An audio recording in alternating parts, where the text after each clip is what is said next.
The Porsche 718 Cayman GT4 is one of those cars that feels like it was built for your dream garage. It has all the ingredients of the perfect sports car, yet unlike so many of its contemporaries, it doesn't take things too far. The performance, the handling, even the size of the GT4 is what many of us petrol heads would say are just right. Even before setting off, you're treated to a range of tactile delights that prepare you for what's to come. The feeling of solidity and structure as you hear the door thud shut. The texture of the pared back Racetex wheel and the simplicity and clarity of those analog dials. It's a sensory feast for the mind, and that's before you've even turned the engine on.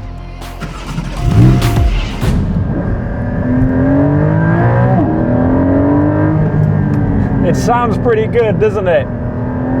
It's the tune created by a 4-litre naturally aspirated flat 6 that revs to 8,000 RPM and delivers 414 brake horsepower, otherwise known as just enough to send you clear of most hot hatches without being too much for the public road.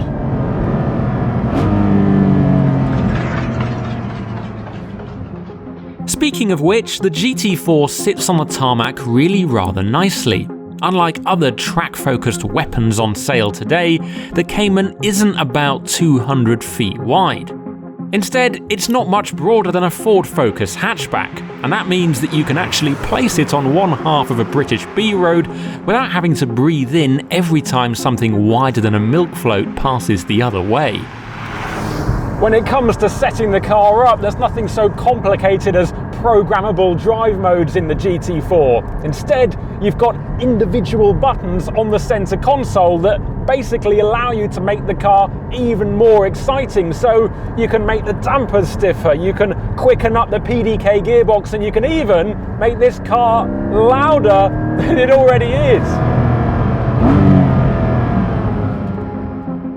Yet, in reality, they do precious little to alter the flawless synchrony of each and every one of the Cayman's inner workings. The rock-solid firmness of the brake pedal, the feel of the Michelin's biting and flexing on the asphalt below, and that oh-so-familiar flat 6 howl that fills the cabin through every gear. Most cars feel like they've been designed and built around the countless demands of all the stakeholders involved, but the Cayman GT4 feels different. It's like it's been built around you, the driver, as if the robots and the engineers have assembled it piece by piece, with you sitting inside waiting patiently for them to finish the final touches. The end result is a car that does exactly what you want it to do when you want it. The rotation braking into corners is telepathic. The responses on the way out are instantaneous. It all adds up to such a spellbinding experience that I honestly don't see how they could make this thing any more exciting than it already is. But actually, they can.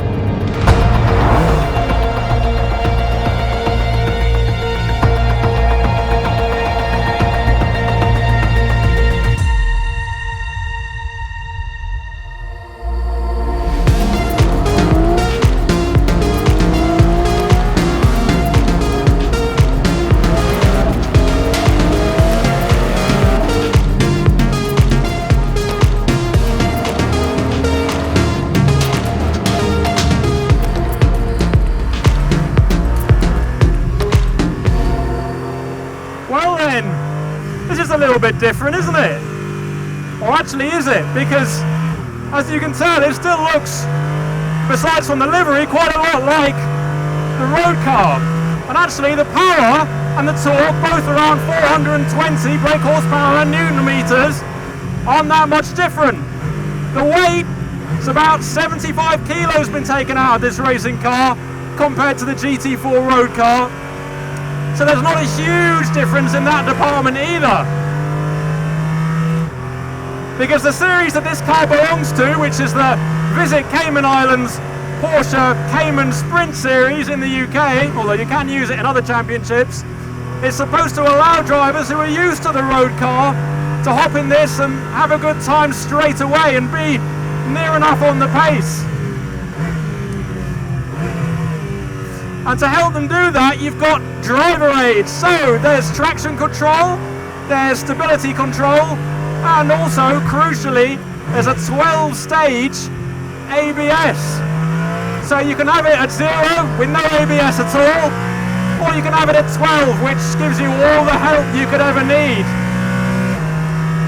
The braking system that the ABS helps with, the brakes are actually off the 991 Porsche 911 Cup car, which means they work very, very well indeed.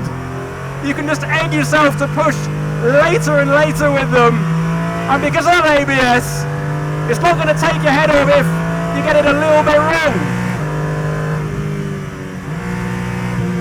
Big braking zone, leaning on those brakes.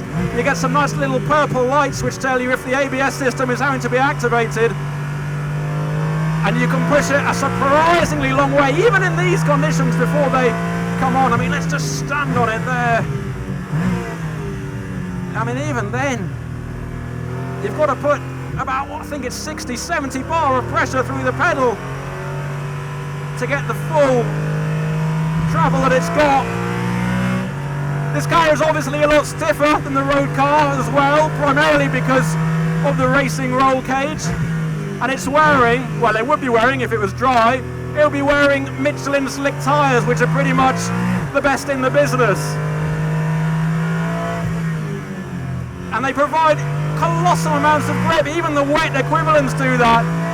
But because of those assistance systems, you can take advantage of it. Porsche hasn't gone out to try and make a full-on racing car here. It's supposed to be almost a halfway house, as it were, so that you don't jump straight from your, I don't know, club racing series, racing an old Boxster, to a 992 or 991 Carrera Cup car. This gives you a little bit more of a gentle introduction. Although when they say gentle, I mean, that's true, it is by racing car standards, but the experience, that isn't gentle at all, it's awesome.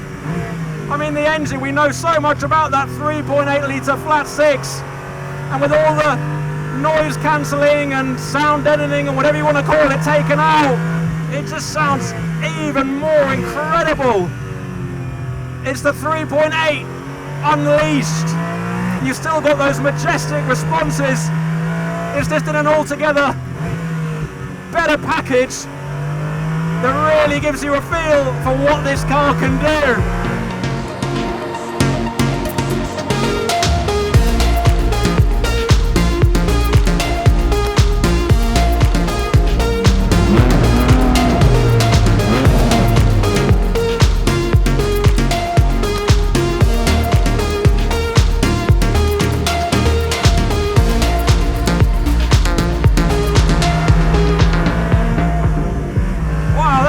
Straight, so we've got it in kilometres an hour, 190, 200, this is the hangar straight at Silverstone, coming into the braking zone, 225, 230, hard on the brakes, watch on the down changes. It can make the back feel a little bit loose, because incidentally this is the 6-speed PDK gearbox, so it's not specifically been developed for racing.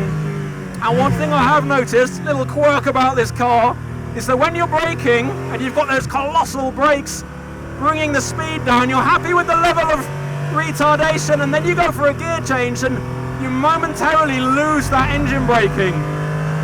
That's not something you'd get on a dedicated race gearbox system, but yeah, that's far from a complaint. What's really fabulous about this, and I alluded to earlier, is that you can just jump into it and have fun and actually start to push it more than you probably thought you would be able to, because it's designed so that, you know, a normal person, a good driver, can get it up to say 95%. The magic is getting that final 5%. Probably not going to do that today, mine. but it's there if you want to get it, and you can change all those assistance systems so that they're improving or they're getting slackened off as your ability improves and as you get more used to the car. It is the perfect introduction to GT racing. Although they were just telling me in the pits that actually when they do race this car on the GT package, it's consistently quicker than the GT4 cars, just because of the package that it's in. And here's something fun as well: you can leave the gearbox in D if you choose, and it'll do all the gear changes automatically, which sounds completely counterintuitive in a racing car, and it probably goes against everything that a purist would stand for. But at Thruxton this year, in the sprint series that this car races in, someone did that. They stuck it on pole with the car in D, basically going out for a Sunday drive. Something else worth mentioning is the aero. You've got the swan neck rear spoiler like you see on the new 992 GT3. That makes a difference. It's adjustable. And actually, in terms of what's adjustable, with the rear suspension, on the European Racing Series, you can change quite a lot about the suspension with this. Well, in terms of the chassis, you can change the tyre pressures, you can change the camber angles, you can change the ride height, and something else which I've managed to forget. But the basic takeaway is that it's supposed to keep things even, and so that people don't get bamboozled by all the settings. Oh, you know, this is different to the road car in so many ways, but it's also so similar as well. I think the key thing is that the road car feels like you need to be a pretty handy driver to get the best out of it. And with this, no doubt you do as well, but it's almost, in its respective discipline, it's almost somehow more approachable by comparison. It's just the way that you can feel everything. You can sense it through your fingertips and through the steering wheel. You can sense it as your organs are arranged by the G-forces in the faster stuff. And despite having this helmet on, I can hear it, I can see it, I can taste it. It's an incredible experience. I mean, the GT4 road car is an incredible thing. It really is. But I can't help but think that its greatest achievement is providing the basis for this. Because this is a spellbindingly good racing car and just a hell of a lot of fun. So if you've got a spare, I don't know, £120,000, race one of these for a season.